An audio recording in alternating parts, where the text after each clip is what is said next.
Teman-teman, baca firman Tuhan wajib setiap hari. Amin. Halo teman-teman, baca firman Tuhan wajib setiap hari. Amin. Sebelum kita baca firman Tuhan, kita nyanyi dari Kwende nomor 216, Gargar Dolo.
Salam, kembali kita baca firman Tuhan yang diambil dari 2 Tawarik pasal yang ke-24 sampai dengan yang ke-27. Joas Raja Yehuda. Joas berumur 7 tahun pada waktu ia menjadi Raja Yehuda, dan ia memerintah di Yerusalem 40 tahun lamanya. Ibunya bernama Jibia dari kota Betseba.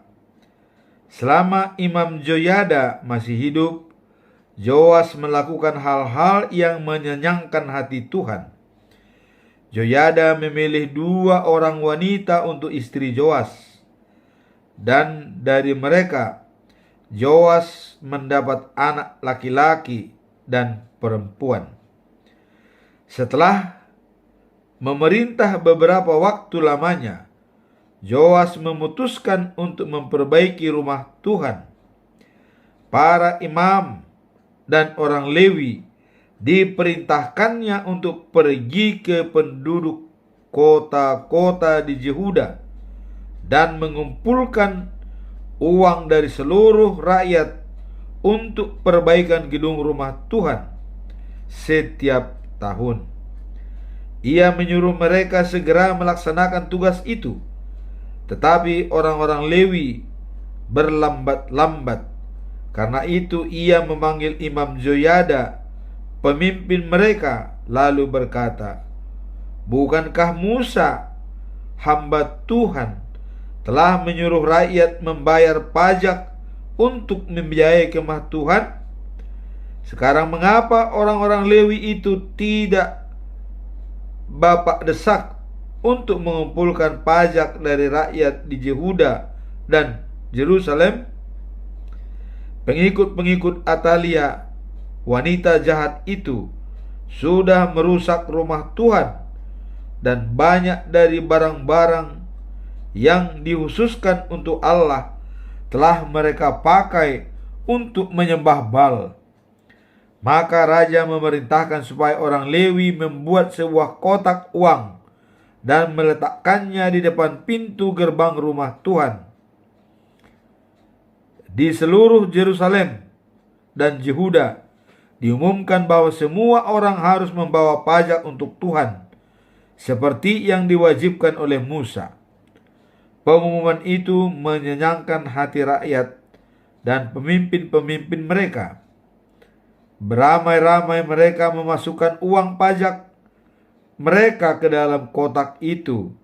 Setiap hari kotak itu dibawa oleh orang-orang Lewi kepada pegawai raja untuk diperiksa. Apabila kotak itu telah penuh, sekretaris negara dan wakil imam agung mengeluarkan uangnya, lalu kotak itu dikembalikan ke tempatnya yang semula. Demikianlah mereka lakukan setiap hari, dan banyak sekali uang yang terkumpul. Kemudian raja dan Joyada menyerahkan uang itu kepada orang-orang yang mengepalai perbaikan rumah Tuhan itu. Lalu orang-orang itu mengupah tukang batu, tukang kayu, dan tukang logam untuk mengerjakan pekerjaan itu. Maka mulailah tukang-tukang itu memperbaiki rumah Tuhan itu. Mereka semua bekerja begitu, sehingga akhirnya rumah itu menjadi kuat dan bagus seperti semula. Setelah pekerjaan itu selesai, emas dan perak yang selebihnya diserahkan kepada rakyat dan Joyada. Diserahkan kepada raja dan Joyada. Lalu emas dan perak itu dipakai untuk membuat perkakas-perkakas bagi rumah Tuhan. Antara lain, alat-alat untuk upacara ibadat, untuk kurban bakaran, piring-piring untuk dupa, dan mangkuk-mangkuk. Jasa-jasa Imam Joyada tidak dihargai. Selama Imam Joyada masih hidup, kurban bakaran tetap dipersembahkan di rumah Tuhan. Joyada mencapai usia yang lanjut dan meninggal ketika berumur 130 tahun. Ia dikuburkan di makam raja-raja di kota Daud untuk menghargai jasa-jasanya kepada Allah, kepada rumah Tuhan, dan kepada umat Israel. Setelah Joyada meninggal, Joas dibujuk dan dipengaruhi oleh pemimpin-pemimpin Yehuda, sehingga ia tidak lagi mengindahkan ajaran Joyada. Maka rakyat tidak lagi beribadat di rumah Tuhan, Allah leluhur mereka, tetapi menyembah berhala dan patung-patung Dewi Asera.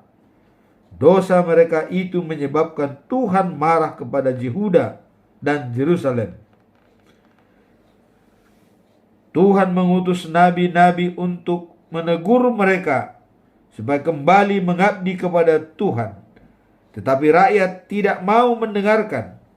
Lalu roh Allah menguasai Zakaria, anak Imam Joyada. Zakaria tampil di depan rakyat, lalu berseru, Tuhan Allah berkata, mengapa kamu tidak taat kepada perintah-perintahku dan mencelakakan dirimu sendiri? Kamu tidak peduli kepadaku, maka aku pun tidak peduli kepadamu. Tetapi rakyat berkomplot menentang Zakaria, dan Raja Joas ikut dalam komplotan itu. Ia tidak ingat akan jasa-jasa dan kesetiaan Joyada, ayah Zakaria. Atas perintah raja, Zakaria dilempari batu sampai mati di pelataran rumah Tuhan. Pada saat akan meninggal, Zakaria berseru, semoga Tuhan melihat perbuatanmu ini dan membalasnya. Akhir pemerintahan Joas. Tahun itu juga, pada pergantian musim, tentara Syria menyerang Yehuda dan Yerusalem. Mereka membunuh semua pemimpin dan mengangkut banyak barang rampasan ke Damasik. Tentara Syria sedikit saja jumlahnya, tetapi Tuhan membiarkan mereka mengalahkan tentara Yehuda yang jauh lebih besar. Karena orang Yehuda tidak menghiraukan Tuhan Allah leluhur mereka. Dengan cara itu Tuhan menghukum Raja Joas. Joas luka berat. Setelah tentara musuh pergi, 2 orang pegawainya berkomplot. Mereka membunuh dia di tempat tidurnya sebagai balasan terhadap pembunuhan anak Imam Joyada. Raja Joas dikuburkan di kota Daud, tetapi tidak di makam raja-raja. Orang-orang yang berkomplot melawan dia adalah Jabat, anak Simea, wanita Ammon, dan Josabat, anak Simrit, wanita Moab. Kisah mengenai anak-anak Joas, mengenai ramalan-ramalan yang tidak baik tentang dia, dan mengenai bagaimana ia memperbaiki rumah Tuhan, semuanya tercantum dalam buku penjelasan kitab Raja-Raja. Amasya, putra Joas, menjadi raja menggantikan ayahnya. Amazia, raja Yehuda. Amazia menjadi raja ketika berumur 25 tahun, dan ia memerintah di Yerusalem 29 tahun lamanya. Ibunya ialah Joadan dari Yerusalem. Amazia melakukan yang menyenangkan hati Tuhan, tetapi dengan setengah hati. Segera setelah kuat kedudukannya, ia menghukum mati pegawai-pegawai yang membunuh ayahnya. Tetapi anak-anak pegawai-pegawai itu tidak dibunuhnya, karena ia menuruti perintah Tuhan. Dalam buku Musa yang berbunyi, janganlah menghukum mati orang tua karena kejahatan yang dilakukan oleh anak-anak mereka, dan janganlah menghukum mati anak-anak karena kejahatan yang dilakukan oleh orang tua mereka.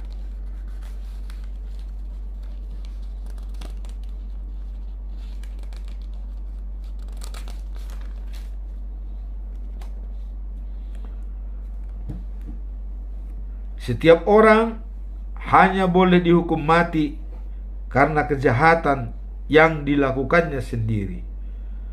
Perang melawan Edom. Raja Amasya mengumpulkan semua orang suku Yehuda dan Benjamin, lalu menyuruh mereka berdiri menurut kaum masing-masing, dipimpin oleh komandan pasukan 1000 dan komandan pasukan 100. Kemudian ia memilih orang-orang yang berumur 20 tahun ke atas, yang mampu bertempur dan pandai menggunakan tombak dan perisai. Jumlah mereka ada 300.000 orang. Selain itu ia menyewa 100.000 prajurit dari Israel dengan bayaran kira-kira 3.400 kilogram perak. Tetapi seorang nabi datang kepada raja dan berkata, "Jangan pakai prajurit-prajurit Israel itu, sebab Tuhan tidak menolong umat Israel yang dari kerajaan utara itu. Tetapi kalau baginda memakai mereka juga, Allah akan membiarkan baginda dikalahkan oleh musuh, meskipun tentara baginda kuat dan berani, sebab hanya Allah saja berkuasa memberi kemenangan atas kekalahan. Tapi bagaimana dengan semua perak yang telah kuberikan kepada mereka?" tanya Amazia.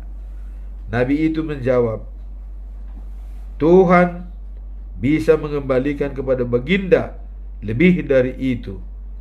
Karena itu Amazia membebaskan prajurit-prajurit sewaan itu dan menyuruh mereka pulang ke negerinya. Mereka pun pulang, tetapi dengan marah sekali. Amazia memberanikan diri dan membawa tentaranya ke lembah Asin. Di sana mereka bertempur serta menewaskan 10.000 prajurit Edom. 10.000 yang lain ditawan. Mereka dibawa ke puncak gunung batu di kota Sela, lalu dilemparkan ke bawah sehingga mati. Sementara itu prajurit-prajurit Israel yang telah disuruh pulang oleh Amazia dan tidak diizinkan turut bertempur telah menyerang kota-kota Yehuda antara Samaria dan Bet-Horon. Mereka membunuh 3.000 orang serta merampas banyak barang. Setelah mengalahkan tentara Edom, Amazia pulang membawa patung-patung berhala orang Edom dan menempatkannya di Yehuda. Lalu ia membakar dupa untuk patung-patung itu dan menyembahnya. Perbuatannya itu membuat Tuhan menjadi marah. Ia mengutus seorang nabi kepada Amazia. Nabi itu berkata, "Mengapa baginda menyembah dewa bangsa lain yang tidak dapat menyelamatkan bangsanya sendiri dari kekuasaan baginda?" "Diam," kata Amazia, "kalau tidak kami bunuh kau. Tidak pernah kami mengangkat kau menjadi penasehat raja." Maka diamlah nabi itu.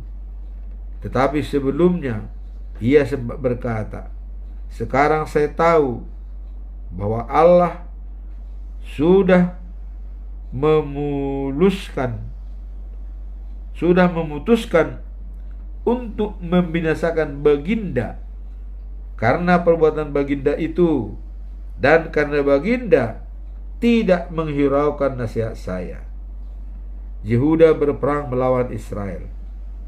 Amazia raja Yehuda dengan para penasehatnya berkomplot melawan Israel.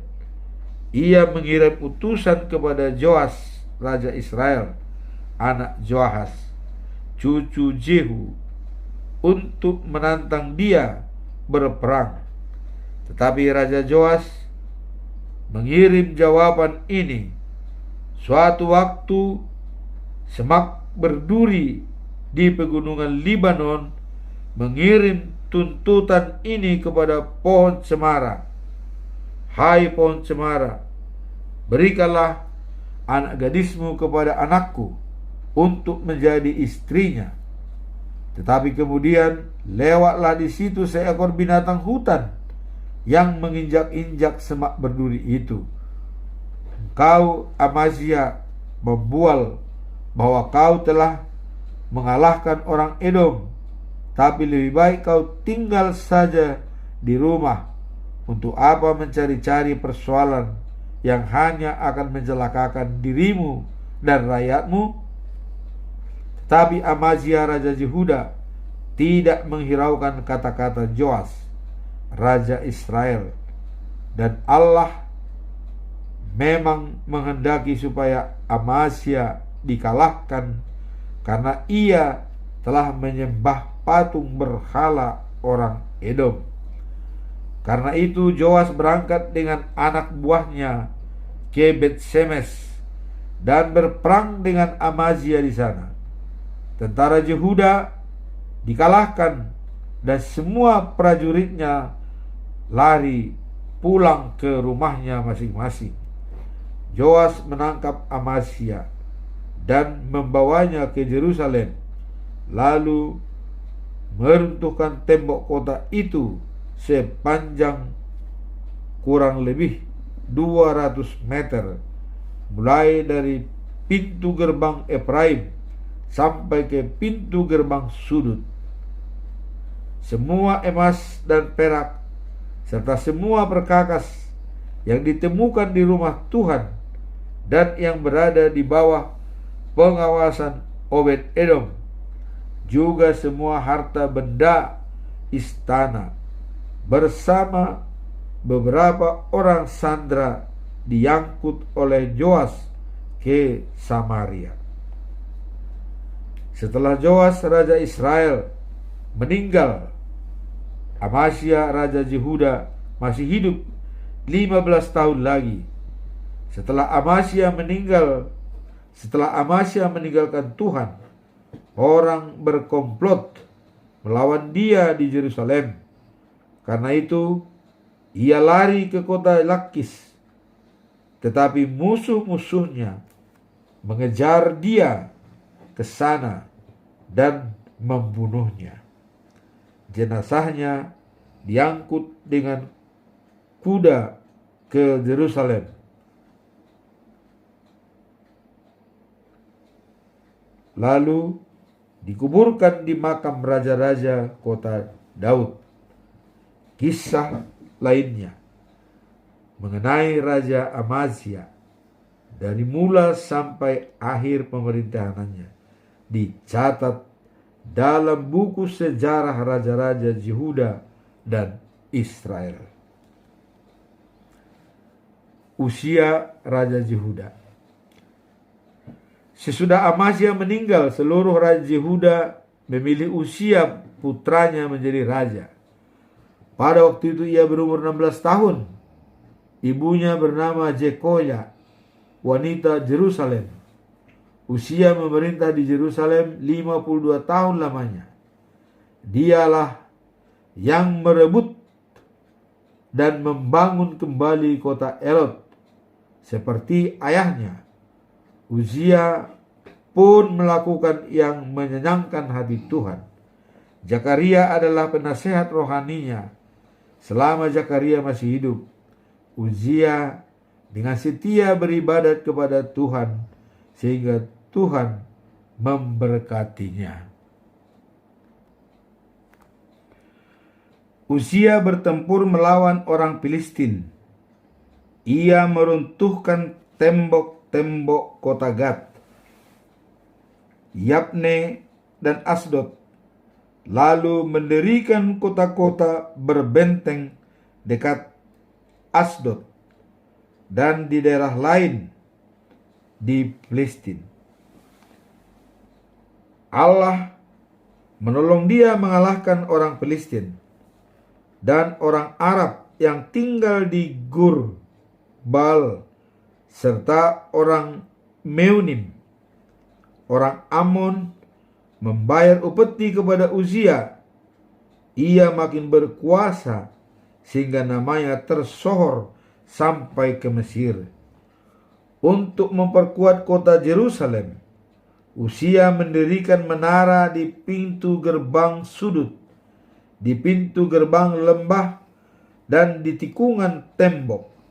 Ia juga mendirikan menara-menara berbenteng di daerah padang dan menggali banyak sumur karena ternaknya banyak sekali, baik di dataran tinggi maupun di dataran rendah di sebelah barat.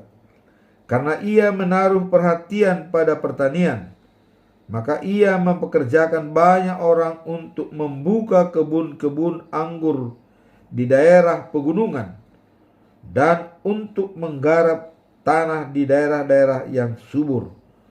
Uzia mempunyai tentara besar yang selalu siap untuk bertempur.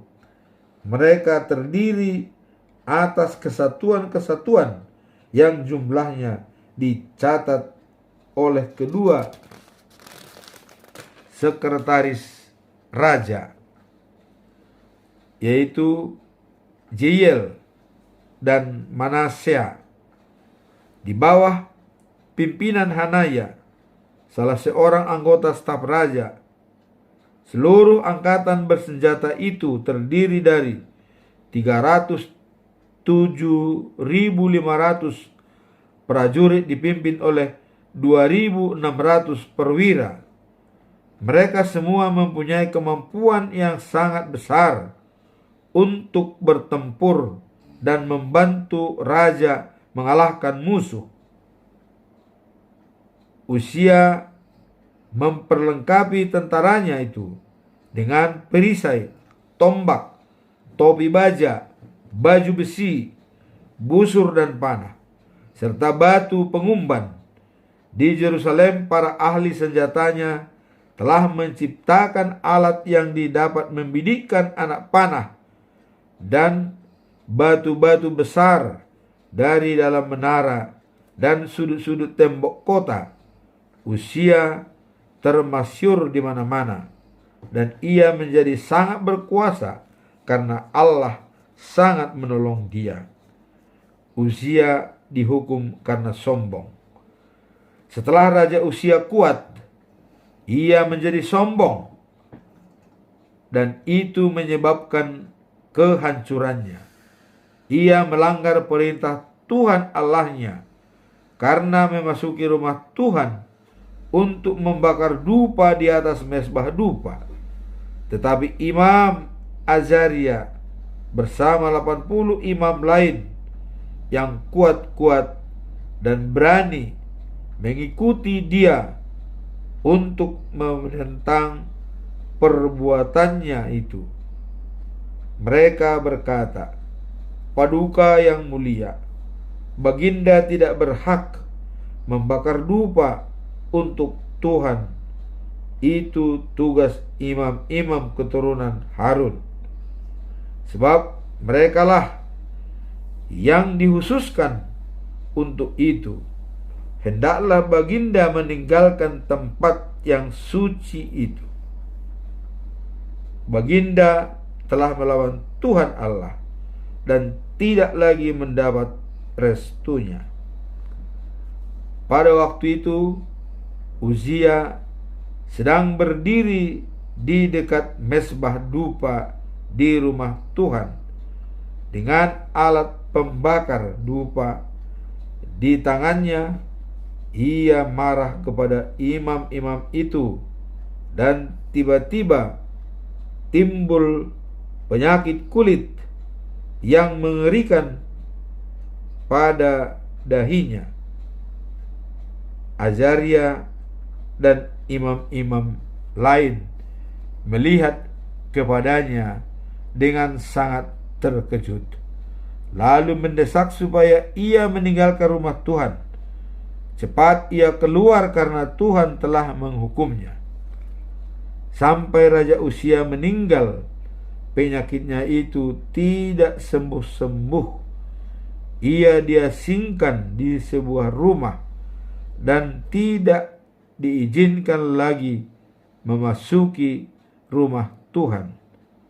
Ia dibebaskan dari tugasnya, dan Jotam putranya memerintah rakyat sebagai wakilnya. Kisah lain mengenai pemerintah Raja Uzia sudah dicatat oleh Nabi Yesaya anak Amos. Ketika meninggal, Uzia dikubur di tanah dekat makam raja-raja, tetapi tidak di makam itu sendiri, sebab ia berpenyakit kulit yang mengerikan. Jotam putranya menjadi raja menggantikan dia. Jotam raja Yehuda. Jotam menjadi raja pada usia 25 tahun, dan ia memerintah di Yerusalem 16 tahun lamanya. Joram menyenangkan hati Tuhan seperti Uzia ayahnya. Hanya ia tidak membakar dupa di rumah Tuhan seperti yang dilakukan ayahnya. Sebaliknya, sekalipun demikian, rakyat terus saja berbuat dosa. Jotamlah yang membangun pintu gerbang utara di rumah Tuhan dan memperkuat tembok Yerusalem di daerah yang disebut Ofel. Ia mendirikan kota-kota di pegunungan Yehuda dan benteng-benteng serta menara-menara di hutan-hutan. Ia memerangi dan mengalahkan Raja Amon bersama tentaranya, lalu memaksa orang Amon membayar upeti setiap tahun selama 3 tahun berturut-turut. Mereka harus membayar 3.400 kg perak, 2 jenis gandum, masing-masing 1.000 ton. Jotam menjadi semakin berkuasa karena ia setia dan taat kepada Tuhan. Peristiwa-peristiwa lain dalam pemerintahan Jotam, peperangan-peperangan dan siasat-siasatnya, semuanya sudah dicatat dalam buku sejarah raja-raja Israel dan Yehuda Jotam berumur 25 tahun ketika ia menjadi raja, dan ia memerintah di Yerusalem selama 16 tahun. Ia meninggal dan dikuburkan di kota Daud. Lalu Ahaz putranya menjadi raja menggantikan dia. Demikianlah pembacaan firman Tuhan.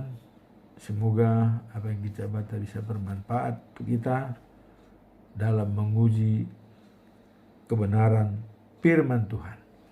Amin. Tuhan memberkati.